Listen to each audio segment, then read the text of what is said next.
প্রতি বছরের মতো এবছরও নভেম্বরের চতুর্থ সপ্তাহের বৃহস্পতিবার পালিত হলো আমেরিকায় থ্যাঙ্কসগিভিং ডে। মূলত কৃতজ্ঞতা জানানোর উদ্দেশ্যেই রাষ্ট্রীয়ভাবে এবং সামাজিকভাবে এই দিনটি পুরো আমেরিকা জুড়ে পালন করা হয়। চলুন কারিনা চৌধুরীর কাছ থেকে শোনা যাক থ্যাঙ্কসগিভিংয়ের তাৎপর্য। প্রতি বছর নভেম্বর মাসে সারা আমেরিকার মানুষ পালন করেন কৃতজ্ঞতা দিবস। আমেরিকায় এই দিবস পালন করা শুরু করেছিল ইউরোপীয় উপনিবেশবাদীরা। তাদের জন্য এই দিনটি শস্য তোলার এক বিশেষ উৎসব। এই দিনটিতে আমেরিকার মানুষ তাদের পরিবার প্রিয়জনদের সঙ্গে একসঙ্গে মিলেমিশে আনন্দ করেন, কৃতজ্ঞতা জানান এবং খাবারের টেবিলে সাজানো থাকে মজার মজার খাবার। টেলিভিশনের পর্দায় দেখানো হয় নিউ ইয়র্ক সিটির থ্যাঙ্কসগিভিংয়ে এক বিশাল প্যারেড।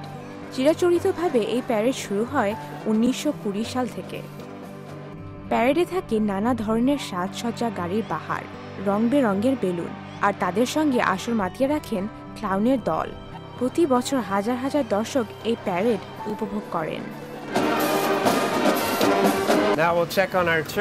তবে থ্যাঙ্কসগিভিং ডের মূল আকর্ষণ টার্কি পাখির রোস্ট।